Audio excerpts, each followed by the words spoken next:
Yo creo que casi todo el mundo disfruta viendo una película que gira en torno a un juicio. Nos encanta ver a los abogados y a la fiscalía debatir en una corte, sobre todo cuando la persona que está en el estrado está mintiendo y su falsedad queda expuesta a través de una serie de preguntas hábilmente diseñadas para llevarlo a contradecirse en su propio testimonio. Y yo no sé ustedes, pero a mí me encantan esas escenas. Bueno, esto es básicamente lo que nosotros tenemos en el pasaje que vamos a estudiar en la mañana de hoy al reasumir nuestra serie de exposiciones en la carta del apóstol Pablo a los romanos.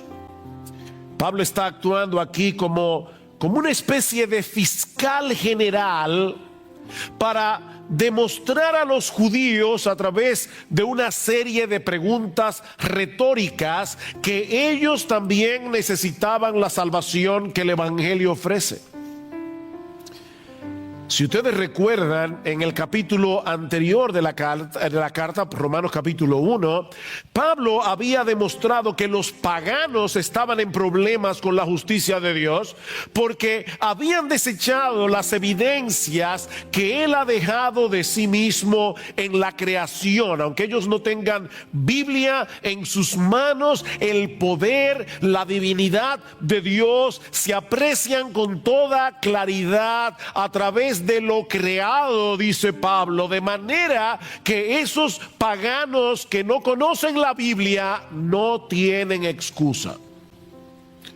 Pues aunque conocían a Dios, dice Pablo, no le honraron como a Dios ni le dieron gracias, sino que se hicieron vanos en su razonamiento y su necio corazón fue entenebrecido. En otras palabras, la incredulidad de los incrédulos no es otra cosa que deshonestidad intelectual. Ellos se hacen el tonto.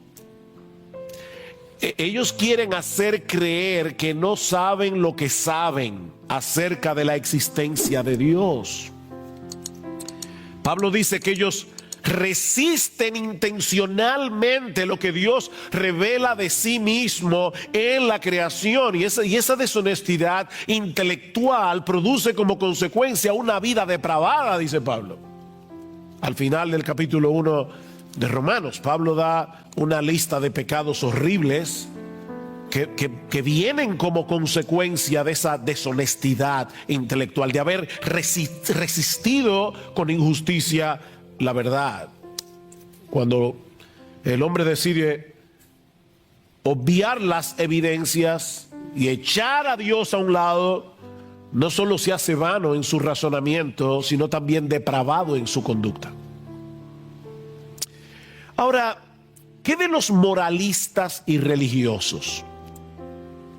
¿Acaso no es cierto que aún en el mundo pagano antiguo había personas como Séneca, por ejemplo, que condenaban la inmoralidad, que exaltaban la virtud? Aristóteles escribió todo un libro acerca de ética, el filósofo griego. Platón hablaba de las verdades absolutas y de los valores absolutos. Exaltaban las buenas obras. Siempre ha habido gente así en el mundo. ¿Se van a condenar ellos también como el resto de los paganos? ¿O qué podemos decir de los judíos, el pueblo escogido por Dios en el Antiguo Testamento?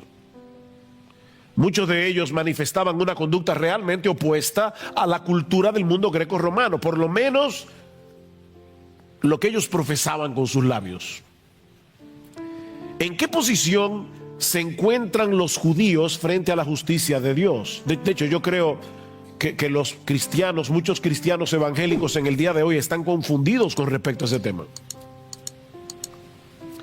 Bueno, eso es lo que Pablo va a responder ahora a partir del versículo 17 del capítulo 2 que vamos a considerar esta mañana. Como veremos en un momento, lo que Pablo quiere demostrar es que los judíos también estaban en problemas.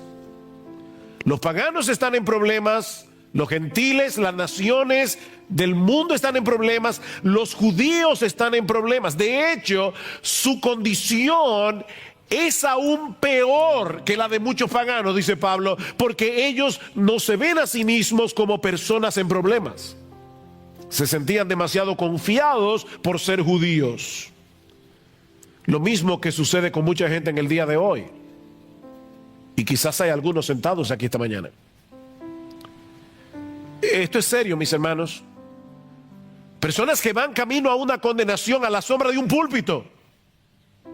Personas que pertenecen a una iglesia evangélica y que van camino al infierno, autoengañados, pensando que son lo que no son. Así que por favor, no cierres tus oídos a este mensaje, aunque tú no seas judío. Vamos a hablar de los judíos, pero no apagues el receptor. No lo apagues, pensando que Pablo está abordando un tema aquí que no tiene que ver con nosotros en el día de hoy, porque lo que Pablo señala de los judíos en este pasaje que vamos a estudiar de Romanos 2 es un problema bastante común. El problema del autoengaño. Mucha gente se engaña a sí mismo en lo que respecta a su verdadera condición espiritual. Y es por eso que nosotros encontramos tantas advertencias en el Nuevo Testamento con respecto al autoengaño. Yo creo que pocos pasajes del Nuevo Testamento son tan aterradores como las palabras del Señor Jesús en Mateo capítulo 7 versículo 21. No todo el que me dice Señor, Señor entrará en el reino de los cielos, sino el que hace la voluntad de mi Padre que está en los cielos. Muchos me dirán en aquel día, no pocos, Señor, Señor, no profetizamos en tu nombre y en tu nombre echamos fuera demonios. Y en tu nombre hicimos, otra vez, muchos milagros. ¿Ustedes imaginan eso? Personas que profetizan, que aparentemente tienen la capacidad de echar fuera demonios, que hacen muchos milagros. Y Jesús les va a decir en el día del juicio: yo nunca os conocí. Nunca. Apartaos de mí, hacedores de maldad. Bueno, la pregunta que yo quiero responder en esta mañana es: ¿cómo podemos estar seguros tú y yo de que no vamos a estar en ese grupo?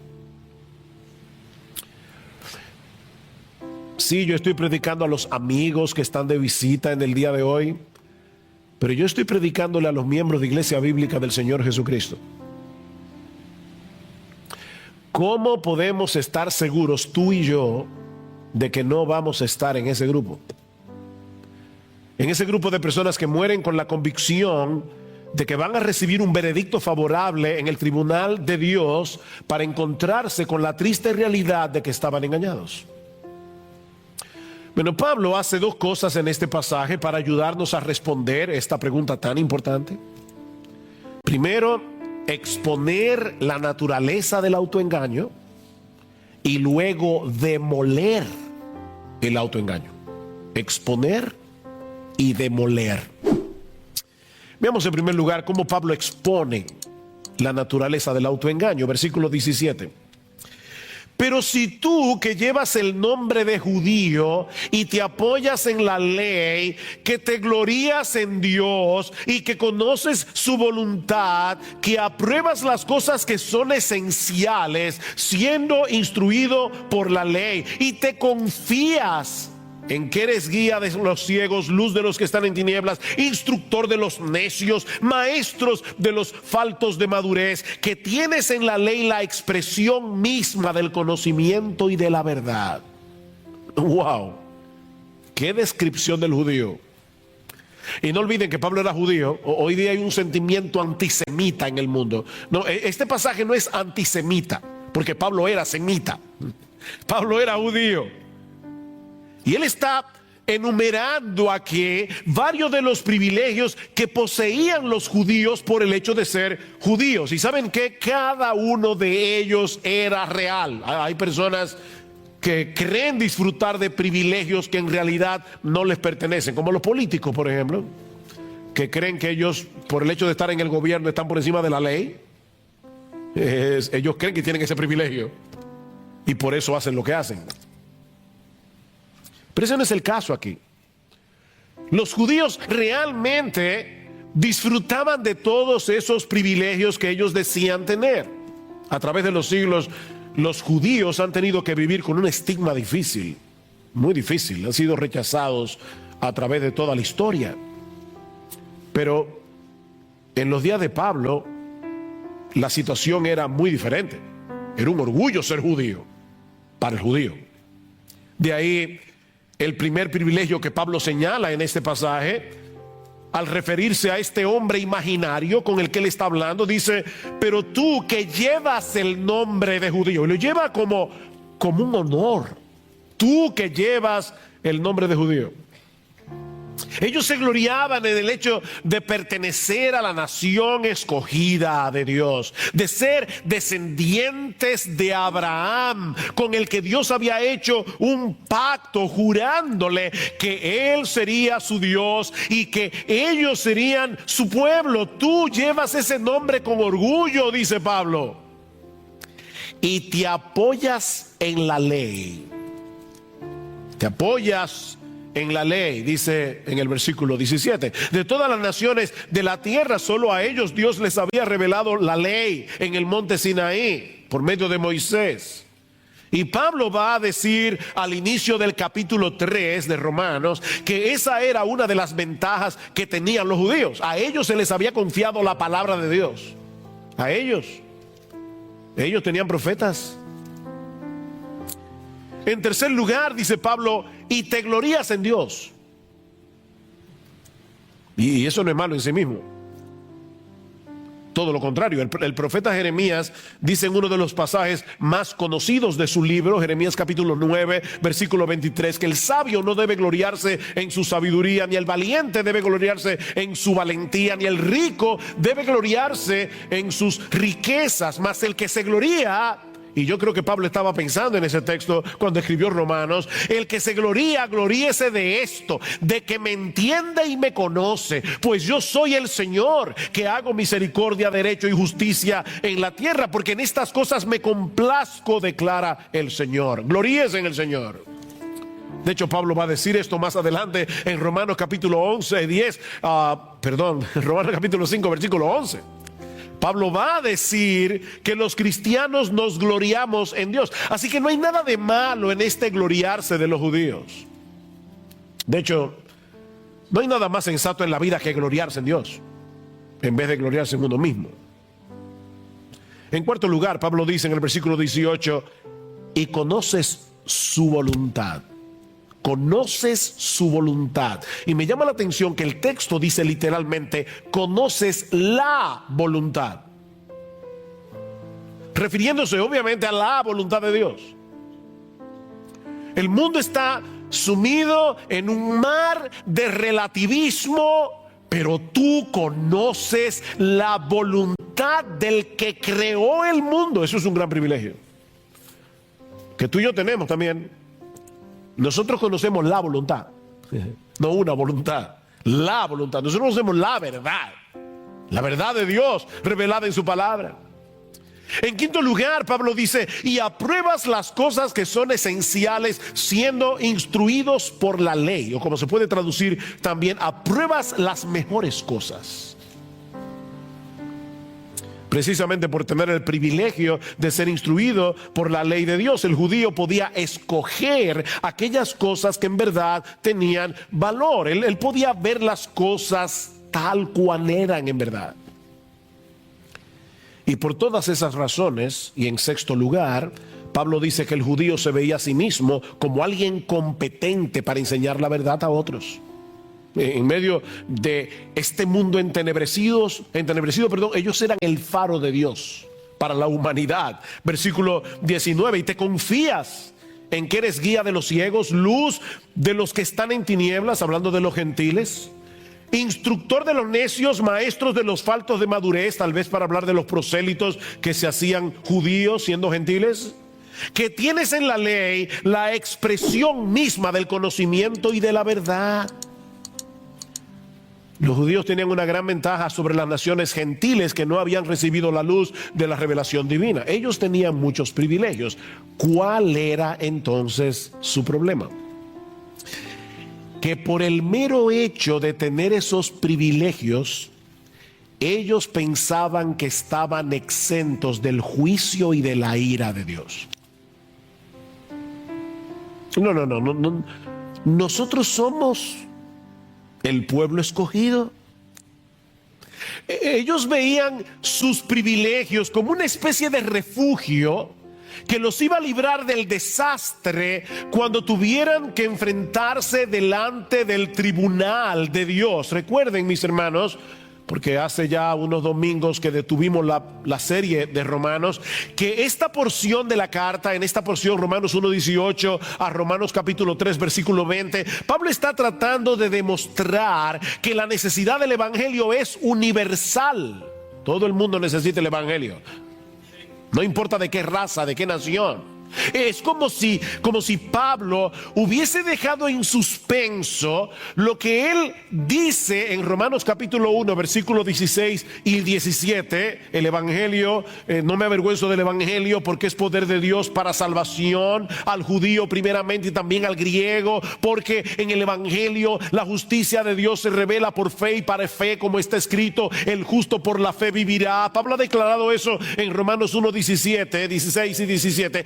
Y ahora deja esa declaración en suspenso para volverla a tomar en Romanos capítulo 3 versículo 21. Noten que Pablo comienza ese texto diciendo: pero ahora, aparte de la ley, la justicia de Dios, recuerden, la justicia de Dios se revela en el evangelio, la justicia de Dios ha sido manifestada, atestiguada por la ley y por los profetas. ¿De qué justicia está hablando Pablo aquí? Él dice, es decir, te lo explica él mismo, la justicia de Dios por medio de la fe en Jesucristo para todos los que creen, porque no hay distinción, por cuanto todos pecaron y no alcanzaron la gloria de Dios. Romanos 1, 16 y 17, el evangelio revela la justicia de Dios. Romanos 3, 21, Pablo retoma el tema. Así que Romanos 1, 18 a Romanos capítulo 3 versículo 20 es como el jamón del sándwich, donde Pablo quiere mostrar por qué todos necesitamos ese evangelio. Judíos y gentiles. Judíos y gentiles. Todos tenemos problemas con la justicia de Dios, incluyendo a los judíos a pesar de sus privilegios. Mi amigo, déjame decirte algo, y cuando digo mi amigo, yo sé que muchas veces cuando yo uso la palabra mi amigo, los hermanos dicen, no, eso no es para mí, es para los invitados. No, mi amigo es a ti también, hermano, miembro de Iglesia Bíblica del Señor Jesucristo. Déjame decirte algo, no descanses en privilegios si los tienes, privilegios espirituales, porque ninguno de ellos te librará en el día del juicio. Nadie será salvo por haber crecido en un hogar cristiano. Nadie será salvo por haber asistido durante años a una iglesia en la que se predica fielmente la palabra de Dios. Nadie será salvo por el hecho de tener buena doctrina, porque nadie se salva por su teología.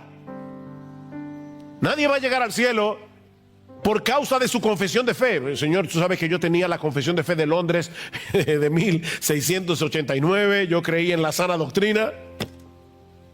Olvídate de eso. Yo me bauticé en Iglesia Bíblica del Señor Jesucristo. Olvídate de eso. Olvídate de eso. Olvida tus privilegios Y mucho menos confíes en tu, digo, es que tú crees que es un privilegio ser miembro de esta iglesia. Y mucho menos confíes en tu conducta moral. O que fuiste bautizado en cualquier iglesia, no importa la denominación que sea. Mira, ni siquiera confíes en tu esfuerzo por obedecer la ley de Dios. Porque nunca ha habido nadie, aparte del Señor Jesucristo, que haya podido cumplir esa ley perfectamente. Lo que quiero decir, mis hermanos y amigos que están aquí en esta mañana, es que los privilegios se convierten en una maldición cuando los intercambiamos por la persona de Jesús. Ese es el problema. Y déjenme decirles que aún los cristianos verdaderos pueden caer fácilmente en esa trampa. ¿Saben que cuando nosotros nos convertimos al Señor Jesucristo, se instala en nuestro corazón el software de la gracia, el sistema operativo de la gracia, en el momento de nuestra conversión? Pero como el pecado todavía mora en nosotros, el sistema operativo de las obras es como un virus cibernético que está tratando de dañar el sistema operativo de la gracia. Así que todo el tiempo tenemos que estar luchando con el católico romano que tenemos en el corazón. Tú y yo somos fariseos en recuperación. Tenemos que luchar con ese problema. Y fácilmente podemos caer en la trampa de lo que alguien ha llamado el moralismo cristiano. Moralismo cristiano. Mira, cada vez que tú te jactas de algo que hayas hecho, cada vez que presupones que te has ganado el favor de Dios por tu obediencia, has caído en la trampa del moralismo cristiano. Mi hermano, nunca olvides que aparte de Cristo no merecemos ninguna otra cosa que la condenación, y que aparte de su gracia no podemos hacer absolutamente nada que de verdad sea agradable en la presencia de Dios. No hay nada de qué gloriarse. El que se gloría, que se gloríe en el Señor. El problema del judío, como dice Pablo, y yo lo dejé en suspenso, pero ahora quiero retomarlo otra vez, cuando Pablo dice: y te apoyas en la ley, ven, dependes de la ley, descansas en el hecho de que tienes la ley, en que estás tratando de obedecer la ley. No, mis amados hermanos, Jesucristo es el todo de la vida cristiana. Él es el principio y el fin. Los privilegios son privilegios, las bendiciones son bendiciones, siempre que no sustituyan a Jesús. Porque ni los privilegios ni las bendiciones en sí mismas pueden salvar a nadie ni transformar a nadie. Solo Cristo puede hacer eso, y Él lo hace por medio de la fe. Es decir, cuando transferimos la confianza que todos nosotros tenemos en nosotros mismos, se la transferimos a Él. Y ahora confiamos en Él, no en nosotros mismos.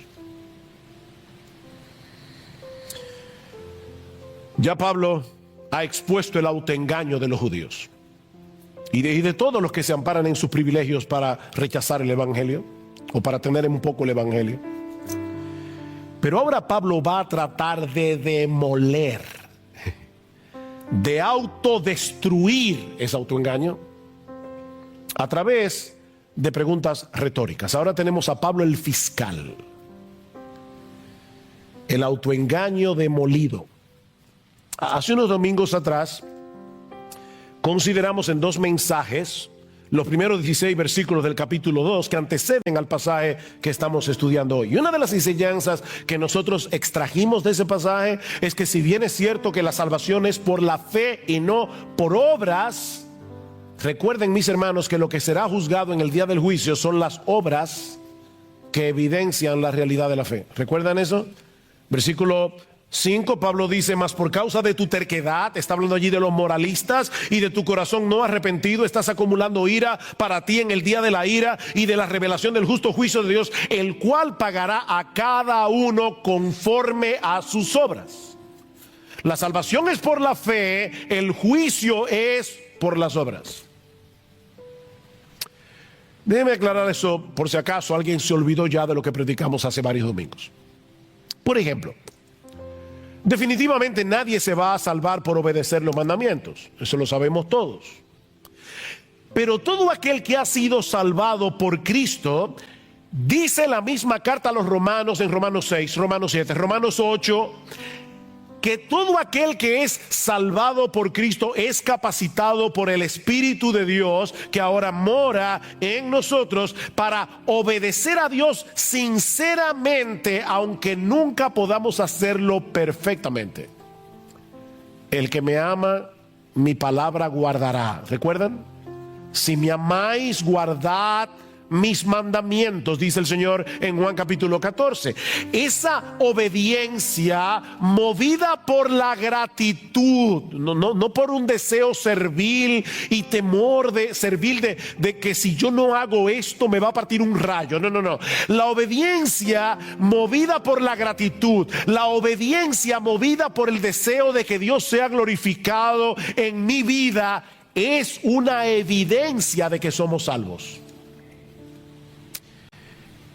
Pero estos judíos de los que Pablo está hablando aquí y de todos los que son como ellos, se gloriaban en el hecho de tener la ley y de enseñársela a otros, pero al mismo tiempo ellos desobedecían esa ley de diversas maneras.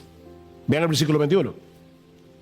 Aquí comienza el fiscal, la fiscalía. Tú pues que enseñas a otro, ¿no te enseñas a ti mismo? ¡Pum! Primer misil. Miren, este es un pecado muy común. El decir a otros lo que deben hacer y con insistencia. Cuando nosotros mismos vivimos por estándares muy inferiores.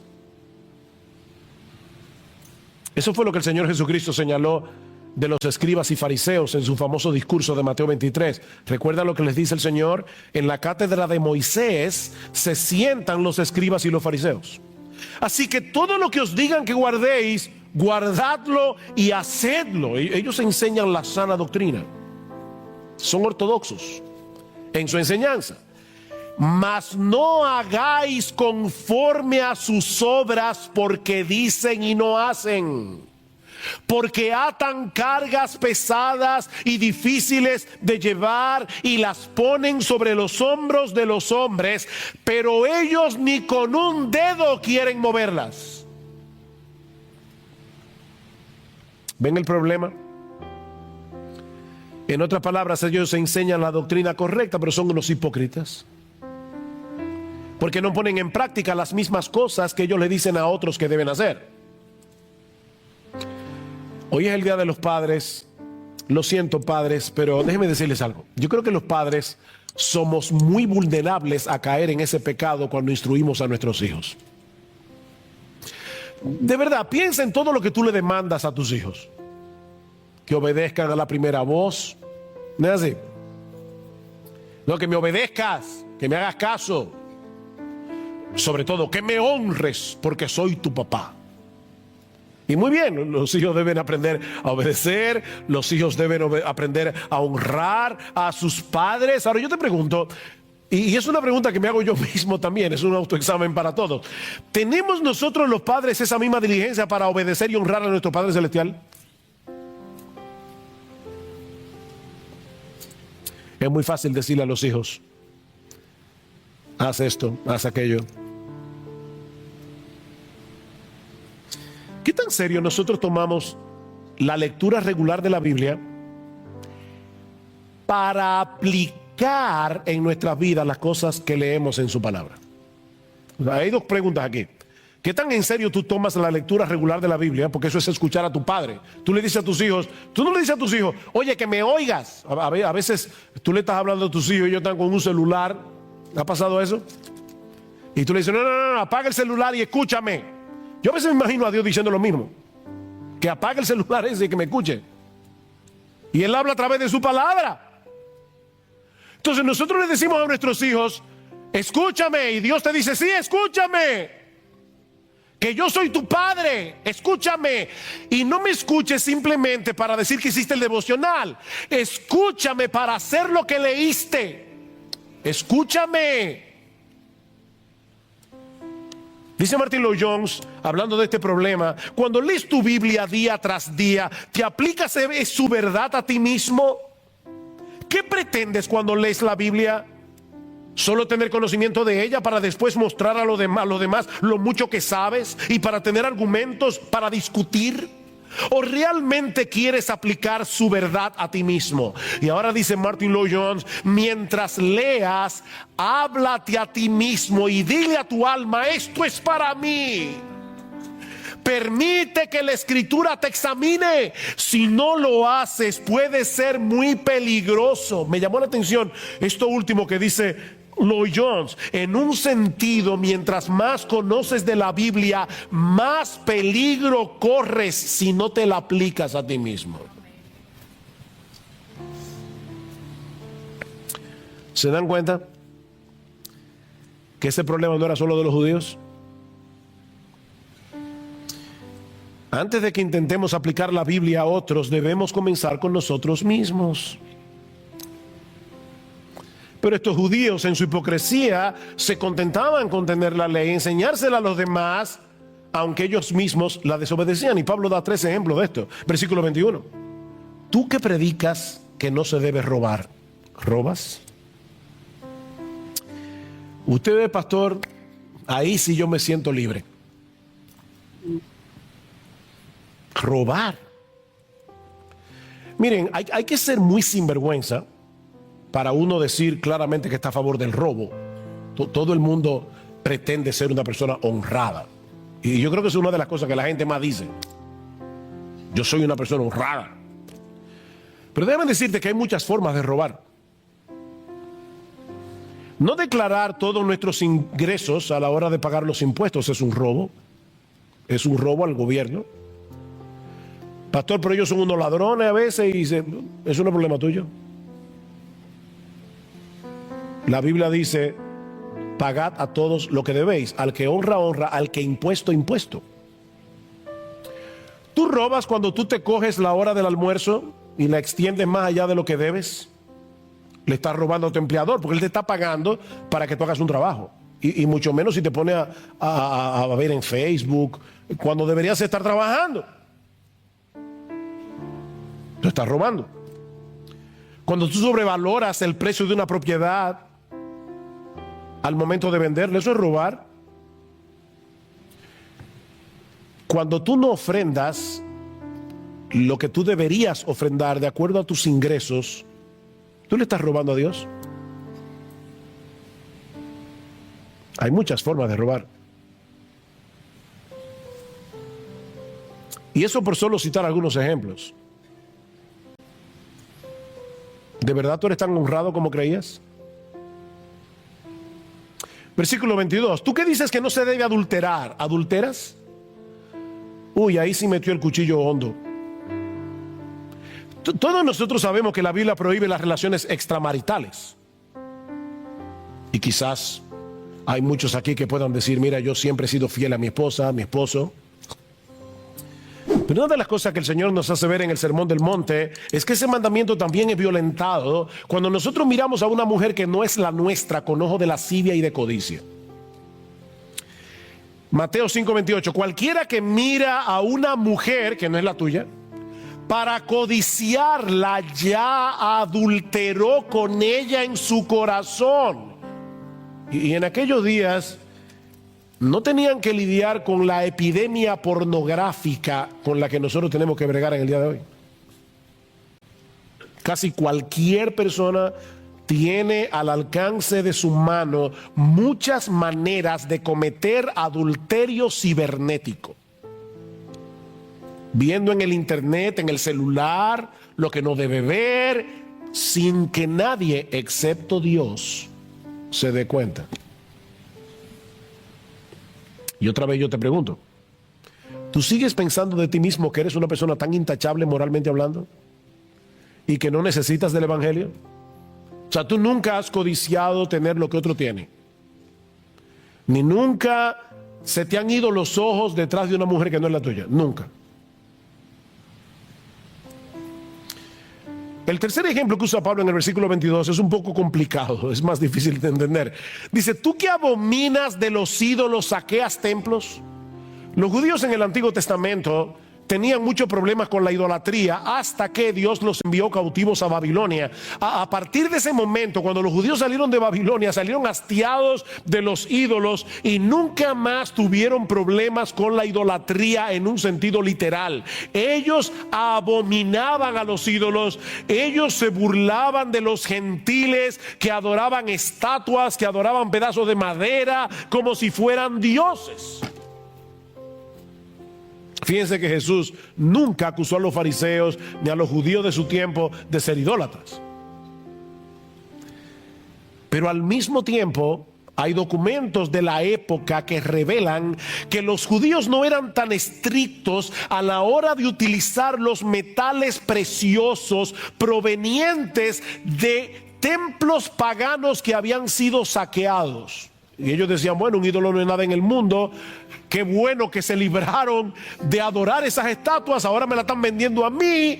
Y ellos tomaban el oro y la plata de esos templos saqueados, a pesar de que Dios en Deuteronomio capítulo 7 versículo 25 había dicho explícitamente que las esculturas de los dioses paganos debían ser quemadas en el fuego. Dice, no codiciarás plata ni oro de ellas para tomarlos para ti, para que no tropieces en ello, pues es abominación a Jehová tu Dios. Y aparentemente es de eso que Pablo está hablando aquí. Digo aparentemente, yo no quiero ser dogmático, pero es la interpretación que más parece tener sentido. El punto es, mis hermanos, que de una forma o de otra, estos judíos de los que Pablo está hablando en este pasaje, se gloriaban de tener en sus manos la ley de Dios, de ser circuncidados, como veremos la semana que viene, de todos los privilegios que tenían por el hecho de ser el pueblo al que Dios había revelado su voluntad, pero no obedecían. Eran oidores olvidadizos. Mis hermanos, ¿de qué sirve tener la cabeza llena de conocimiento? ¿De qué sirve leer un montón de libros? ¿De qué sirve tener la cabeza llena de teología cuando no demostramos con nuestros hechos que realmente amamos a Dios y deseamos obedecer su palabra? Dice Pablo, tú que te jactas de la ley, versículo 23, violando la ley deshonras a Dios. ¿Se dan cuenta? Cuando violamos la ley de Dios, estamos deshonrando al Dios de la ley. Por eso cuando amamos la ley de Dios, estamos amando al Dios de la ley. Oh, cuánto amo yo tu ley. Fíjense que el salmista no dice cuánto amo yo la ley. Él no era un legalista. Es cuánto amo yo tu ley. Porque es tu ley, porque salió de tu corazón, porque revela lo que tú quieres para mí. Yo amo tu ley. Dice Pablo en Romanos capítulo 7. Yo me deleito en el hombre interior, en la ley de Dios. Yo me deleito en la ley de Dios. La ley es un deleite para mí. Es la voluntad de mi Padre que está en los cielos.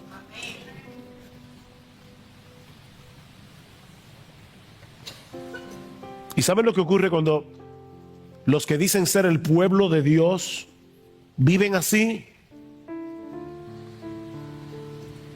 Que hacen que el mundo juzgue mal a Dios por su culpa. Dice el versículo 24, porque el nombre de Dios es blasfemado entre los gentiles por causa de vosotros, tal como está escrito. Pablo está mezclando aquí Isaías 52 capítulo 5 con Ezequiel capítulo 36 versículo 20 al 23, y está uniendo esos dos textos para mostrar probablemente que este patrón de hipocresía no era nuevo en el pueblo de Israel. Mientras se gloriaban en ser el pueblo escogido por Dios, separados para Dios, vivían de tal manera que las naciones gentiles terminaban pisoteando el nombre de Dios que ellos invocaban por culpa de ellos. Y una vez más, mis amados hermanos, este es un pecado muy serio del que los evangélicos no están exentos.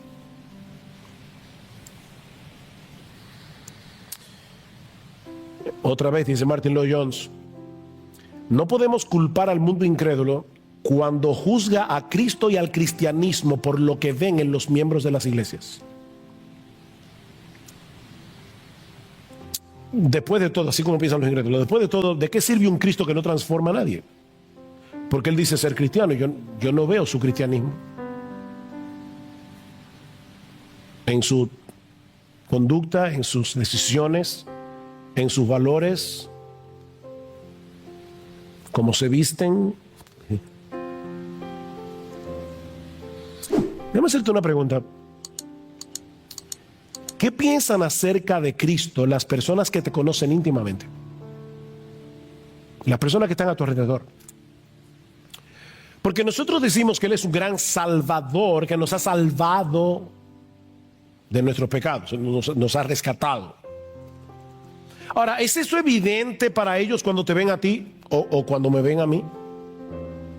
No porque vivamos una vida perfecta, sino porque vivimos una vida coherente.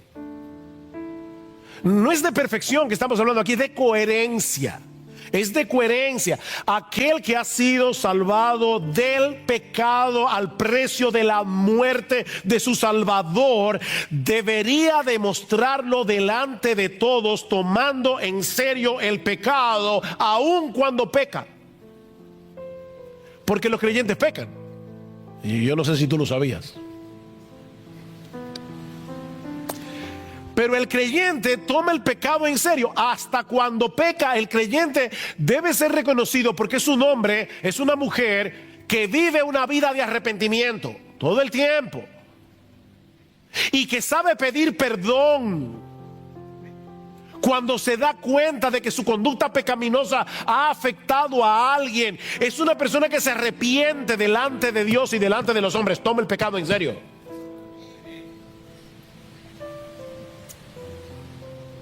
Por eso alguien decía que una vez anunciamos que somos cristianos, y debemos anunciarlo, debemos proclamarlo que somos cristianos, contraemos de inmediato una tremenda responsabilidad. Nuestros prójimos están mirando y observando cómo vivimos. Aseveramos grandes cosas acerca de Dios, dice este autor, y con toda razón, porque Dios es grande. Pero ellos lo juzgarán a Él según lo que vean en nosotros. Ellos, el mundo incrédulo, juzgará a nuestro gran Dios por lo que vean en ti y en mí. Por eso que dice este autor, es una tremenda responsabilidad. Llevamos el nombre de Cristo.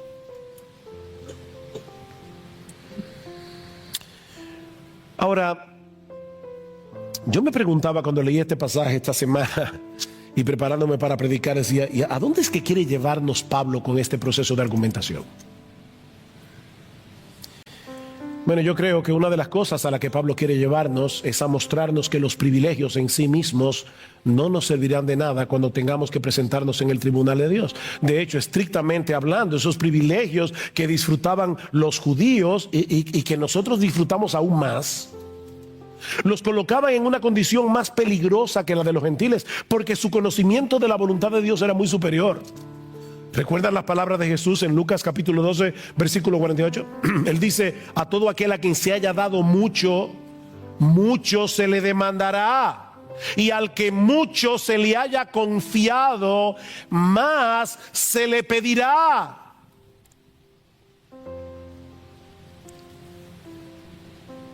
Y si tú has tenido el privilegio de estar bajo la influencia del cristianismo, y voy a hablar como loco aquí, perdónenme porque voy a hablar como loco, como dice Pablo en 2 Corintios 11, si tú has tenido el privilegio de estar en una iglesia en la que yo creo de verdad de corazón que se trata de predicar fielmente la palabra de Dios, si tú has tenido ese privilegio domingo tras domingo, año por año,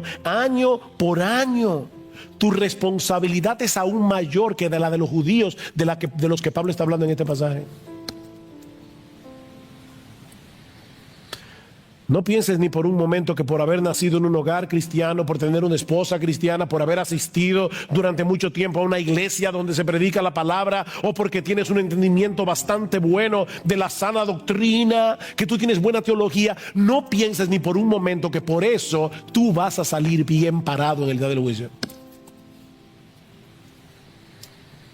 A menos que te ampares únicamente en Jesucristo y en su obra de redención para el perdón de sus pecados, ninguno de esos privilegios te servirá de nada cuando tengas que comparecer ante el tribunal de Dios.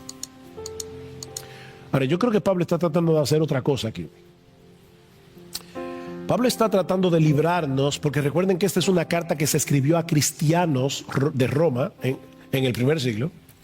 Yo creo que Pablo también está tratando de librarnos para que no cometamos el error de confiar en nuestra profesión de fe en Jesucristo si somos una contradicción andante de esa fe que profesamos. Yo voy a repetir eso otra vez. Yo creo que Pablo también nos está librando de cometer el error de confiar en nuestra profesión de fe en Jesucristo si nosotros somos una contradicción andante de esa fe que profesamos. Muéstrame tu fe por tus obras, dice Santiago, y yo te mostraré mi fe por mis obras. Muéstrame tu fe sin tus obras, es lo que dice. Muéstrame tu fe sin obras. Y yo creo. ¿Y dónde están las obras? Bueno, yo te voy a mostrar mi fe por mis obras. Porque dice Santiago más adelante que una fe sin obras es una fe muerta. Y una fe muerta deja sumido en su mortandad al que la tiene. No te da vida. La fe muerta no da vida. ¿Y cuál es la fe muerta? La que no produce obras.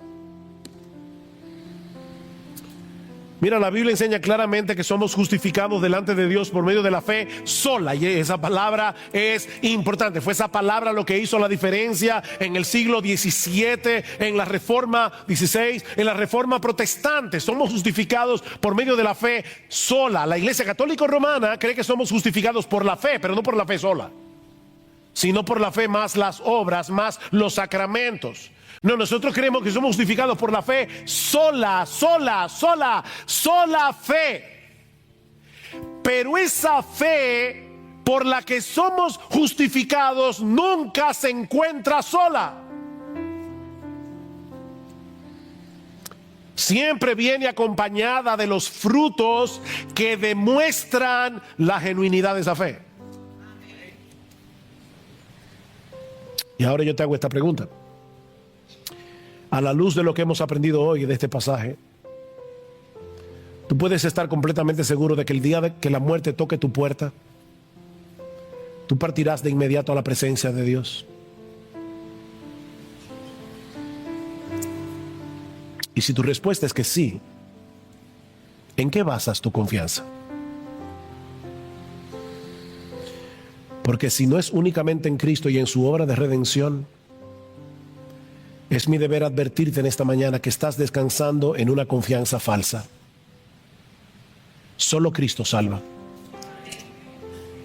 Solo Cristo salva. Y Él salva únicamente a aquellos que vienen a Él en arrepentimiento y fe. Voy a terminar de predicar ahora. Y cuando lo haga, por favor, no te levantes de tu asiento de inmediato. Antes, nuestra iglesia ha perdido esa costumbre. Cuando se toca el piano, no es para decir salgan corriendo. Es para que tranquilo allí, en tu asiento, no te pares. El mundo no se va a acabar en 2 minutos. Quédate tranquilo. Quédate en tu asiento. Y medita en oración en lo que has escuchado hoy. Pídele al Señor en oración que te ayude a examinar tu corazón. Dice el salmista en el Salmo 139, examíname, oh Dios, y conoce mi corazón. Él conoce nuestro corazón, pero Él está pidiendo, ayúdame a conocer mi corazón, pruébame y conoce mis pensamientos y ve si hay en mí camino de perversidad. Eso es el salmista orando. Y guíame en el camino eterno. Oh, que el Señor bendiga su palabra hoy, dándonos la sensibilidad y la objetividad que necesitamos para escudriñar nuestro corazón. Pero no te quedes ahí. No te quedes ahí. Los puritanos decían: por cada mirada que le des a tu pecado, mira 10 veces a la cruz.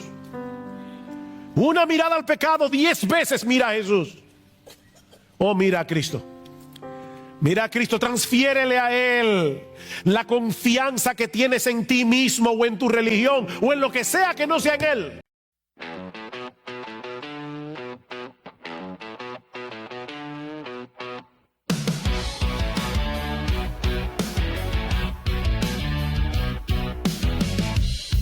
There's a fire in the distance, and the smoke fills up my lungs.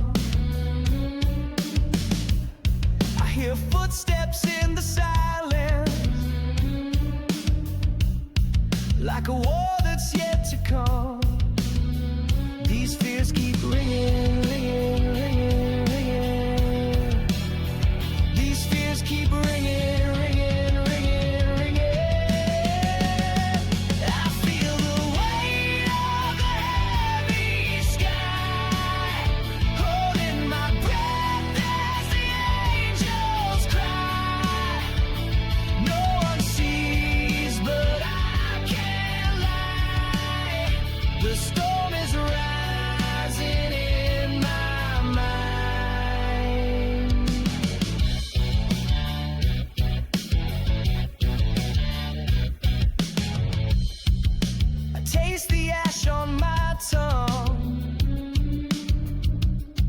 Like a truth I can't outrun.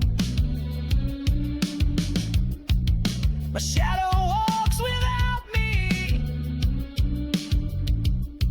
and the night never ends. These doubts keep digging, digging, digging, digging. These doubts keep digging, digging, digging, digging. I feel the weight of the heavy sky, holding my breath as the angels cry. No one sees, but I can't lie. The storm is rising in my mind. Beneath the dirt, I'll plant my pain, where thunder speaks my name again. And if I break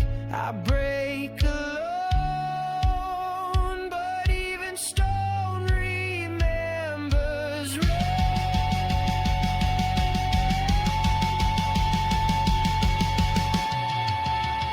These fears keep ringing, ringing, ringing, ringing. These fears keep ringing,